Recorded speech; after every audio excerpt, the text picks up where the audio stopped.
Pessoal, nesse vídeo eu vou falar sobre o TCE, que é o traumatismo crânioencefálico. E para começar, vamos lembrar, né, pessoal, que a gente tem o crânio e depois a gente tem as meninges, começando pela dura mater, depois a subaracnoide e por último a pia mater.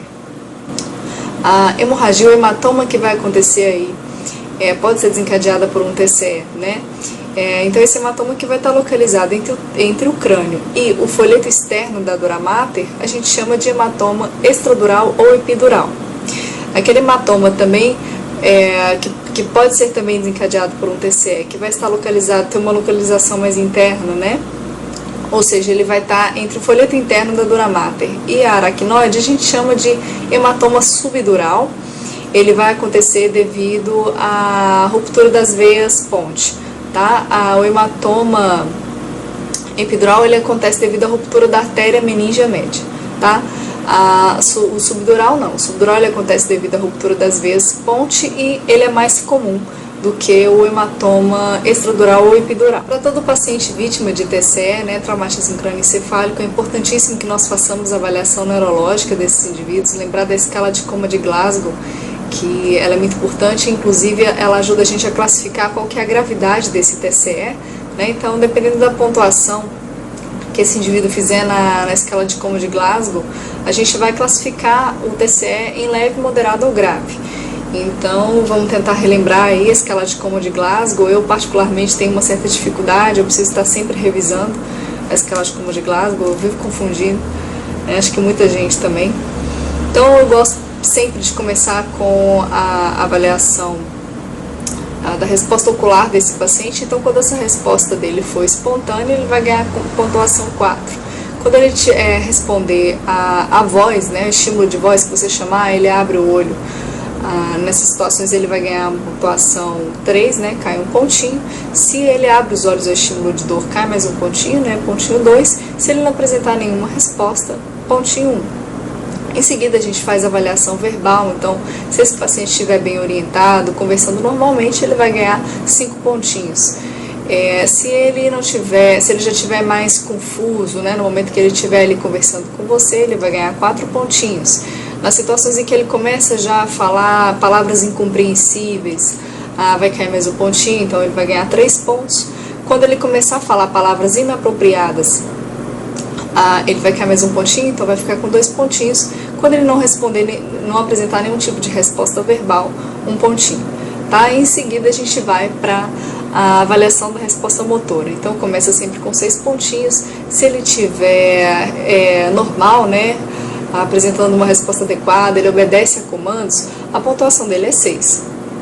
Agora, se ele já não tem essa resposta tão adequada, né, normal, ele vai cair um pontinho, ou seja, ele localiza a dor somente, né, então cai para 5 pontinhos. Nas situações em que ele vai ter uma resposta motora ao estímulo de dor, né, você faz aquele estímulo de dor, ele retira a dor, nessas situações cai mais um pontinho, então ele vai para 4 pontinhos. Quando ele apresentar uma flexão anormal, que a gente chama de decorticação, cai mais um pontinho, ele vai para 3 pontos. Nas situações de extensão anormal, né, que já traduz um acometimento de tronco encefálico, vai cair mais um pontinho, né, a gente chama de descerebração, na extensão anormal. Então, 2 pontos nessas situações. Quando ele não tiver nenhum tipo de resposta motora, 1 pontinho. Tá? Então, a gente vai ver qual que é a pontuação que ele faz para cada uma das respostas, né, ocular, verbal ou motora. A gente vai somar essa pontuação e classificar o TCE desses indivíduos. Aqueles indivíduos que fizerem de 13 a 15 pontos, o traumatismo crânioencefálico dele é considerado leve.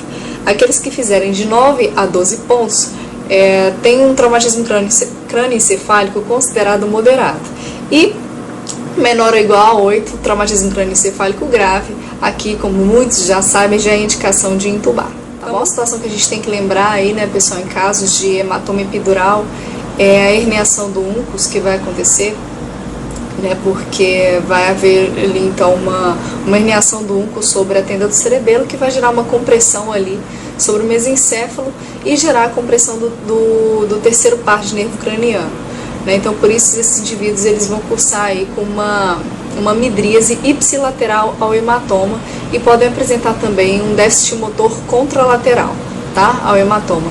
Nessas duas situações, lembrar da herniação do úncus, encaminhar esse indivíduo imediatamente para um neurologista, porque ele pode evoluir, isso pode levá-lo a óbito. Então não é somente aqueles indivíduos que vão cursar com a escala de Coma-Glasgow menor ou igual a 8 que serão classificados como um TCE grave. Existem outras situações que a gente considera grave também, tá? Que são aqueles indivíduos que vão cursar com uma queda de 3 ou mais pontos da escala de Coma de Glasgow em 2 avaliações consecutivas, aqueles indivíduos que vão cursar com assimetria pupilar, né? Então nunca se esquecer aí desses indivíduos que vão cursar com amidríase ipsilateral ou hematoma, em caso de hematoma epidural, principalmente associado, né, a déficit motor contralateral, indivíduos que vão apresentar também um comprometimento, né, motor, e aqueles indivíduos também que vão cursar com uma fratura aberta de crânio, também considerado, tá, um traumatismo crânioencefálico grave, e indivíduos que vão apresentar uma fratura de crânio em afundamento, desde que esse afundamento ele seja maior do que a espessura do crânio que circunda aquela região. Sobre os tipos de fratura de crânio, a gente tem aí as fraturas lineares, né, aquelas que vão acontecer ali em região temporal, como eu já comentei com vocês, podem desencadear a ruptura da artéria meningea média e desencadear um hematoma extradural ou epidural. A gente tem também as fraturas de base de crânio, né, que geralmente vêm associadas a manifestações clínicas muito específicas, como por exemplo um rebaixamento do nível de consciência, geralmente vem associado a essas fraturas, né, de base de crânio. A equimose retroauricular também é bastante característico. A fístula licórica, né, que são aqueles indivíduos que vão cursar com rinorreia ou otorreia. Sinal do Guaxinim, que é aquelas situações que o indivíduo ele vai cursar com a equimose periorbitária bilateralmente, na maioria dos casos, né, bilateral. Sobre os tipos de lesões intracranianas, né, que esses indivíduos estarão sujeitos, vítimas de TCE, a gente tem aí a concussão cerebral, né, que é aquela situação em que há uma contorção ali dos hemisférios sobre o tronco cerebral. Isso pode gerar uma desorganização temporária dos axônios e desencadear ali uma perda da consciência rápida, né, nesses indivíduos, nunca superior a 6 horas, tá? E uma outra situação bastante característica é que quando esses indivíduos retomam a consciência, recuperam a consciência, eles geralmente perdem a memória ali das últimas horas próximas ao momento do acidente. E a tomografia também desses indivíduos será normal. A gente tem também a lesão axonal difusa, né, o LAD, e o mecanismo dele é bem semelhante com o mecanismo da concussão cerebral, só que aqui vai ter um rompimento dos axônios, né?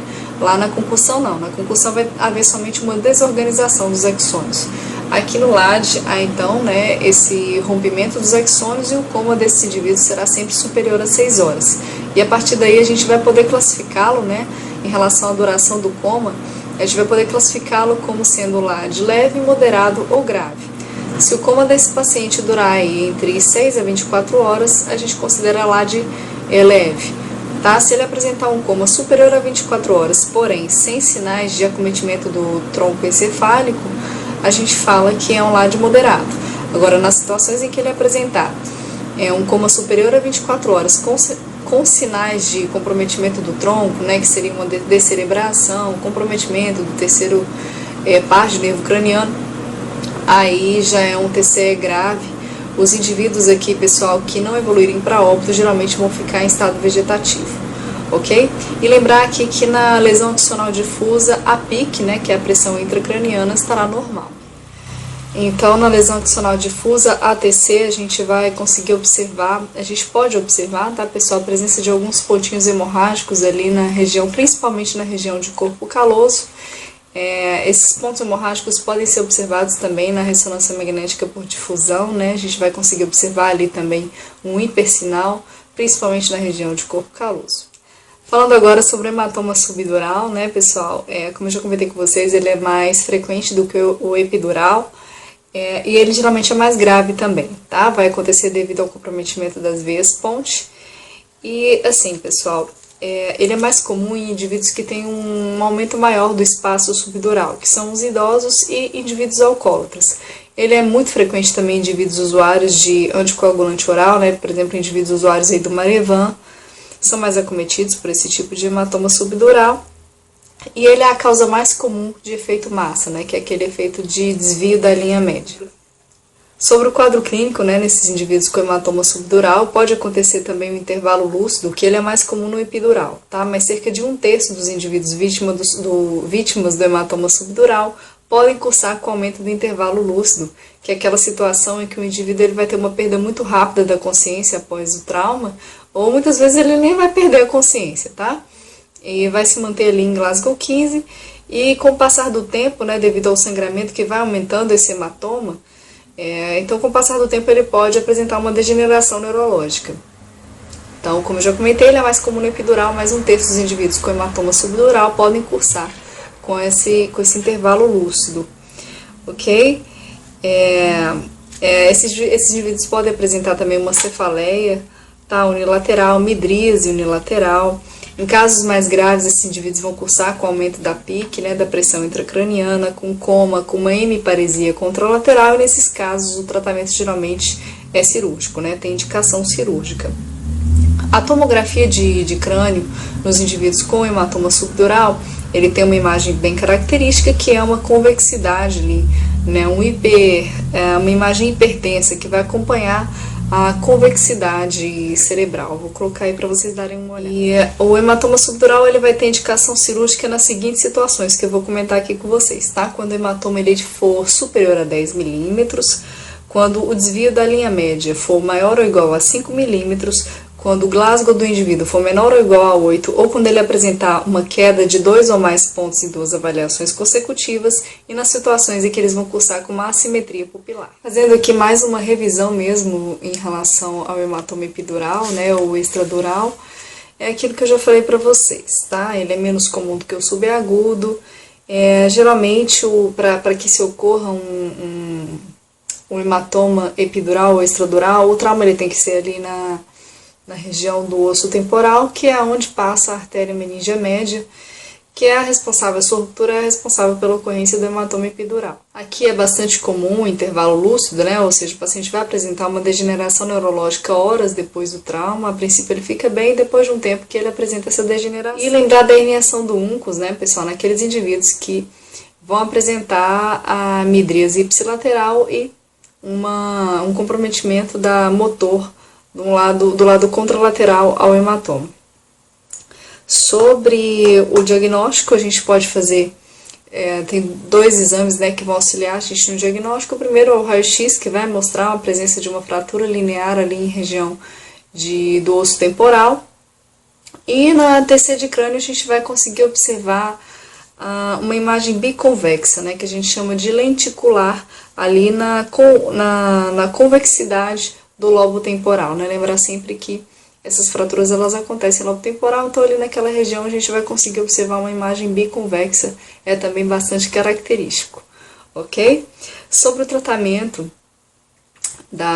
do hematoma epidural, né? As indicações cirúrgicas do tratamento epidural são ECG também, né? ECG menor ou igual a 8, associado a anormalidades pupilares, desvio da linha média maior ou igual a 5 milímetros também, indivíduos assintomáticos com uma espessura do hematoma maior do que 15 milímetros, lá no subdural é maior a 10, né? Aqui no epidural maior do que 15 milímetros. Sobre a conduta no traumatismo de crânio, a gente vai ter que, a princípio, antes de qualquer coisa, né, classificar esse trauma segundo a gravidade, se ele é leve, moderado ou grave. Aqueles indivíduos que, lembrando que a gente faz isso através do ECG, né, da escala de Coma de Glasgow, aqueles indivíduos com traumatismo crânioencefálico leve, a gente vai, antes de qualquer coisa, decidir se vai ou não fazer a solicitação de uma TC de crânio. Lembrar que não são todos os indivíduos vítimas de TC de crânio que vai ser necessário fazer a solicitação dessa TC de crânio. E lembrar também, pessoal, que a maioria dos pacientes, tá? Cerca de 80% dos indivíduos que vão chegar vítimas de TCE para você no pronto-socorro são TCE leve, tá? Felizmente. Então, quais são as indicações para a gente fazer a solicitação da TC nesses indivíduos com TCE leve? Indivíduos que vão apresentar escala de Coma de Glasgow menor do que 15, aqueles indivíduos que vão ter uma perda de consciência que vai durar por mais do que 5 minutos, Aqueles indivíduos que vão apresentar amnésia, né, vão apresentar uma cefaleia grave ou a presença de um déficit neurológico focal. Nesses casos, a gente pede a TCE de crânio, na maioria dos casos ele vai estar normal. Sobre o TCE moderado, esses pacientes normalmente estarão confusos e sonolentos, eles podem apresentar também um déficit local, mas eles normalmente obedecem a comandos, tá? Um achado bastante característico lá do TCE leve, pessoal, é uma perda da memória retrógrada, tá? Ali recente, próximo ao acidente. Então, a conduta aqui nesses indivíduos vítimas de um TCE moderado, a gente vai nós iremos deixá-los em observação na UTI, faremos avaliações neurológicas frequentes, tá? E sobre a TCE de crânio, a gente vai pedir para todos os indivíduos vítimas de TCE moderado. Em relação à conduta aqui no TCE grave, pessoal, lembrar que todos eles já vão cursar com o aumento da PIC, né, da pressão intracraniana, por isso que todos eles têm uma queda importante do nível de consciência, vai apresentar um Glasgow baixo, né? Isso vai acontecer devido à perda do mecanismo de autorregulação de fluxo sanguíneo cerebral. O que é isso? É a capacidade, pessoal, que os vasos sanguíneos cerebrais têm de fazerem vasoconstrição nas situações em que a nossa pressão arterial média sobe muito, tá? E eles fazem o inverso também, né? Nas situações em que há uma queda importante da pressão arterial média, eles conseguem se vasodilatarem, tá? Então é um mecanismo que a gente tem aí para regular a pressão intracraniana, mantê-la dentro dos níveis adequados. E nos indivíduos que sofreram TCE grave, eles perderam esse mecanismo de autorregulação, por isso eles vão cursar com um aumento dessa pressão intracraniana, que acaba sendo muito nociva, né? Porque quanto maior for a pressão intracraniana, menor será a perfusão cerebral, né? Então, o aumento da pressão intracraniana, ela gera esse comprometimento da perfusão cerebral. Pode gerar, inclusive, uma lesão isquêmica difusa, né? Que é uma lesão cerebral secundária. A gente tem que estar muito atento para não deixar isso acontecer, tá? Como, então? Mantendo a PIC dentro dos valores adequados e a pressão de perfusão cerebral também, né, a PPC, dentro dos valores adequados. Quais são as nossas metas? Manter a PPC, né, pressão de perfusão cerebral maior ou igual a 70 milímetros de mercúrio e a PIC, né, pressão intracraniana, ela tem que estar inferior a 20 milímetros de mercúrio. Lembrando que a PPC, né, pressão de perfusão cerebral, ela é a pressão arterial média menos a PIC, né, a pressão intracraniana. Então, mantê-la sempre maior ou igual a 70 milímetros de mercúrio. E para monitorar a PIC, né, como que a gente vai fazer? O método preferencial, né, padrão ouro, para a gente estar fazendo isso, é a colocação de um catéter intraventricular. Porque além desse meio de detecção da PIC ser um meio mais fidedigno, ele pode ser também terapêutico, né? Quando houver um aumento importante ali da PIC, a gente pode estar promovendo a drenagem licórica. Uma outra conduta muito importante que a gente tem que ter aqui nesses indivíduos que sofreram com TCE grave é a monitoração do sangue venoso na jugular, tá? Lembrar que a gente tem que manter entre 50% a 71%. O que é isso aqui, pessoal? É a concentração de oxigênio que vai ter nesse fluxo venoso ali na jugular. Por quê? Né? Porque, como eu já falei para vocês, em casos de aumento da PIC, esses indivíduos vão cursar com uma hipóxia cerebral. Né? Em situações de hipóxia cerebral, os neurônios eles tendem a puxar mais oxigênio e, devido a isso, vai uma menor concentração de oxigênio para o sangue venoso na jugular, que vai ser detectado através desse tipo de monitoração, que é feito através da colocação de um catéter dentro da veia jugular. Tá? Então, lembrar de mantê-la entre 50% a 71%, valores muito baixos aí desse tipo dessa concentração, né, no sangue venoso jugular, traduz uma hipóxia cerebral. Como que a gente vai fazer, então, para tratar esse aumento da pressão intracraniana? Antes de qualquer coisa, manter esse indivíduo com a cabeceira elevada a 30 graus. A primeira tentativa que a gente pode estar fazendo para reduzir a PIC, como eu já comentei com vocês, é a drenagem de líquor, tá? Através do catéter intraventricular. Se isso não dá certo, a gente vai para uma segunda tentativa, que é o manitol a 20%. A gente vai estar fazendo aí cerca de 0,25 a 1 grama por quilo de manitol, se a drenagem ventricular não funcionar. Caso o manitol não funcione, a gente passa para o próximo passo, que é a gente vai gerar uma hipercarbia permissiva, né? E isso aqui, ao mesmo tempo que é muito interessante, ela pode ser perigosa, né? Por quê? Porque a hipercarbia ela gera uma vasoconstrição que, em casos de aumento da PIC, acaba sendo bom, né? Porque ela gera um aumento, vai gerar uma diminuição da PIC, como eu já falei para vocês, né? Esse mecanismo de vasoconstrição. Mas, por outro lado, pode gerar isquemia, né? Então, se for fazer, tentar outras medidas primeiro, se precisar fazer com bastante cuidado. A gente vai ter que manter a PA de CO2 desses indivíduos entre 30 a 34 milímetros de mercúrio, tá? Lembrando aí que os valores de referência entre 37 a 42. Aqui a gente tenta manter entre 30 a 34. Se isso não der certo, a gente vai para uma tentativa desesperadora, que é induzir uma hipotermia nesses pacientes, porque isso gera uma diminuição do metabolismo dele, tá? E aí a gente vai ter que manter esses indivíduos a uma temperatura de 34 a 35 graus. Sobre as medidas gerais que devem ser adotadas, né, nesses indivíduos que estão ali na UTI, primeiro, prevenção de convulsões, porque a convulsão ela gera um aumento, né, do metabolismo, gera aumento da hipóxia cerebral, ela gera aumento da PIC, tá? Então, controlar, prevenir convulsões, a gente vai estar, para que nós façamos essa prevenção, a gente vai estar entrando aí com a fenitoína nos primeiros 7 dias, tá? Após o trauma, é uma prevenção precoce. Uma outra conduta é a manutenção do pH gástrico, mantê-lo superior a 3,5. Prestar bastante atenção no sódio, na glicemia, né? Porque tanto a hiponatremia quanto a hipo e a hiperglicemia podem gerar um aumento da PIC, então manter o sódio dentro dos valores adequados e a glicemia mantê-la entre 140 a 180 miligramas por decilitro, tá? Pelo que eu acabei de explicar.